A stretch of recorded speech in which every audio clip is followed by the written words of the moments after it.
guys, BishopButters here, welcoming you to a tutorial getting started in Metallurgy 2.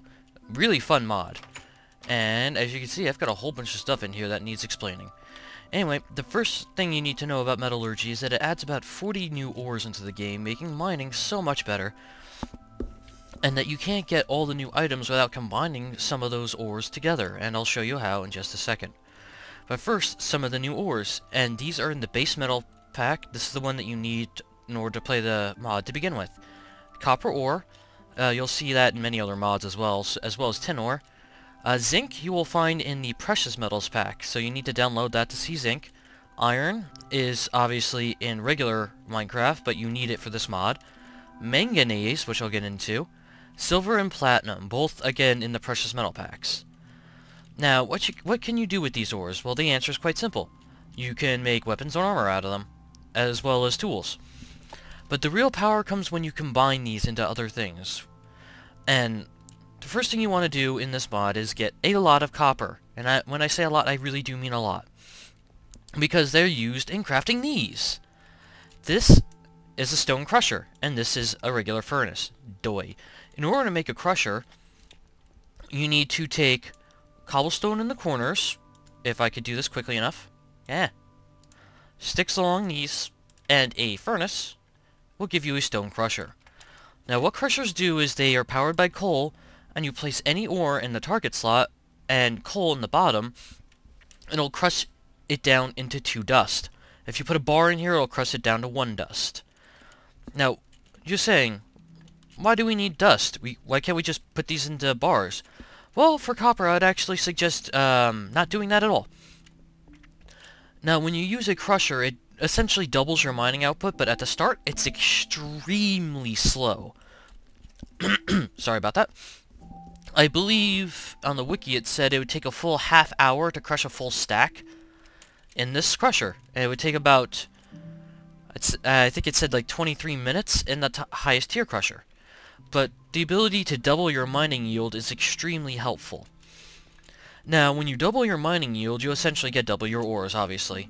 When you get enough copper bars, what you want to do is you want to build a copper crusher, or a copper furnace, or both.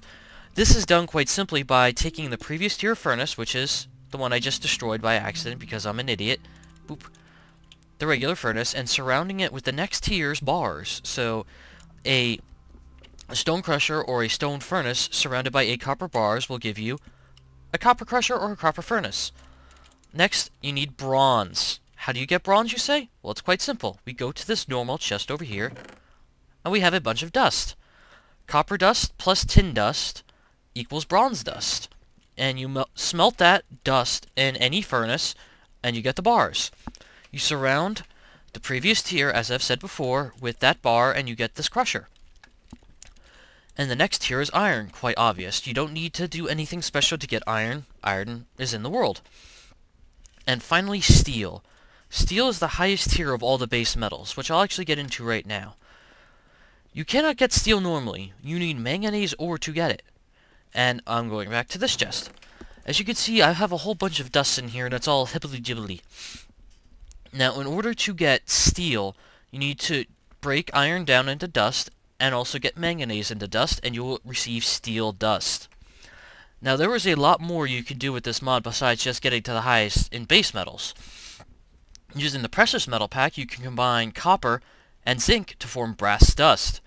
Now, what do you do with brass dust, you ask? Well, it's quite simple. You make them into bars, and you see this chest? Here's the recipe for it. Brass bars surrounding a regular chest. And as you can see, it's much larger than a regular chest. Actually, it's larger than 2 combined regular chests. As you can see. Now you can see we have silver. This is also one of those ores in the precious metal pack. What you do is you surround a brass chest by silver bars. You get the idea. Do the same thing with gold. Gold ingots, silver chest. And now we have electrum here. What is electrum? Electrum is what you get when you combine silver and gold dust into electrum dust. When you get that, you are able to make an electrum chest by putting a gold chest here and surrounding it with electrum bars. And finally, platinum. You can make a platinum chest by surrounding an electrum chest with platinum. Platinum is extremely rare, though, so Platinum is also used as a very good alloy in the Fantasy Metals pack, so I'd suggest just sticking to the electrum chest. Now, alloys. What are those? Well, brass is an alloy. Electrum's an alloy. Steel's an alloy. It's what happens when you combine two dusts to make a new dust. That's an alloy, quite simply. And there's a couple more in the base metal pack that I did not get into. Gold and iron equals angmalium. Angmalium is the speed of steel with the enchantability of electrum, which is the highest in the game currently, and the durability of iron, so a very good thing to make. And then we have bronze and iron equals Damascus steel, which is essentially the same thing as angmalium, except it doesn't have the speed of gold, but it has double the durability. So that's always nice. And over here we have gold and bronze to make hepatism. Hepatism is essentially the same thing as Damascus steel without the enchantability of electrum. So, yeah. Now these two, black steel and quicksilver, are both in the fantasy metals pack, and as you can see here are all the fantasy ores that you can get in the game. And the first one you will ever find is promethium. Promethium can be used to make about stone tier equipment, and it's also used as fuel in abstractors, which I'll get into in a bit. The next most common you will find is deep iron. Deep iron by itself is about as good as promethium, or so. But if you can find it, you will also find infusiclum. Infusiclum you can make into bars, but you really can't do anything with it since it's what is known as a catalyst. Just as, let's say, zinc is a catalyst for copper to turn it into brass. When you combine infusiclum and deep iron, you get black steel. Black steel is essentially more durable iron, which is always nice. Over here you have oroclase. Oroclase can be used by itself to make very good armor and good tools. However, if you make a weapon out of oroclase, it will give you a resistance debuff. You know the resistance enchantment, which increases your durability. It will actually reduce your durability, so be careful about that. Next we have Aerodrite, which is even more rare than oroclase. You can use this to make pretty decent equipment, about diamond tier, without the durability, so that's always nice. Next we have Astral Silver. Astral Silver has the speed of gold with double the durability of gold. That said, its durability is about that of wood. Actually a bit worse. It's got about the mining strength of iron, so that's nice, but really I find Astral Silver to be a waste. Carmot I have not found yet. Hang on. I believe it's about the strength and durability of diamond, but I'm not quite certain on that. This is a getting started guide. I have not even found Carmot yet. Next is Mithril. Mithril by itself, not too impressive. However, if we go back to this chest, you combine silver and mithril to make quicksilver. It's essentially more durable astral silver as far as I know, so that's always nice. Rubricum. As far as I know, you can use this, sorry about that, in much the same way as you would, do anything else.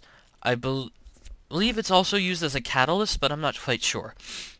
Next is Orelcrium. I can't even pronounce that right. You may know this from Skyrim as being the second highest tier of armor right next to Daedric. Or Dwarven, somewhere around there.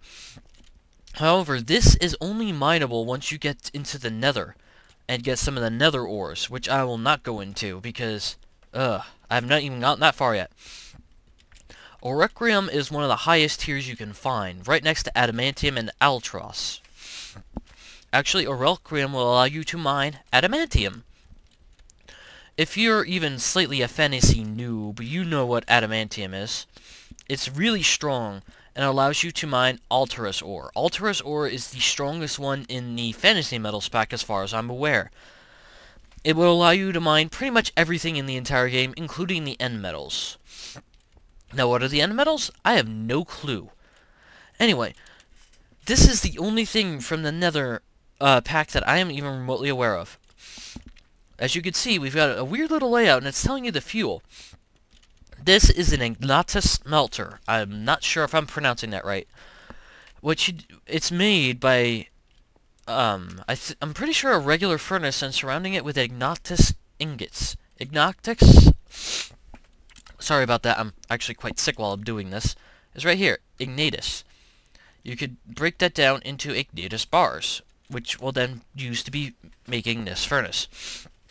It's quite a bit faster than regular furnaces, and it's powered by lava.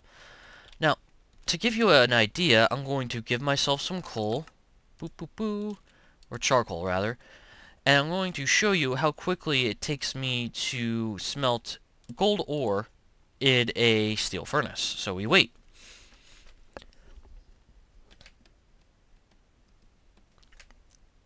Quite a bit faster than a regular furnace, I must say.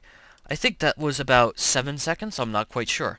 Anyway, in order to put lava in here, you just right-click on it with a lava bucket. It empties the lava and gives you more fuel. And then you just put that in the target and wait. It's about the same speed by itself as a steel furnace. Considering how annoying it is to get enough manganese to get a steel furnace to begin with, that's actually quite good. And this doesn't run out of fuel until you use it all, unlike this, where you can see it's still burning it.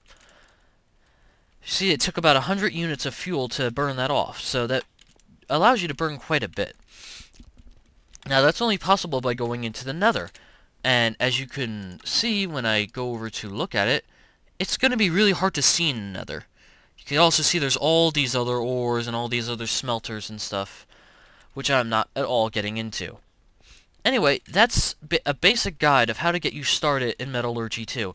I hope you guys enjoyed the video, and I hope it helps, and if it did, make sure to hit the like button and subscribe to me for more than just tutorials. I have LPs as well. Anyway, take care, guys. I hope you enjoy your day.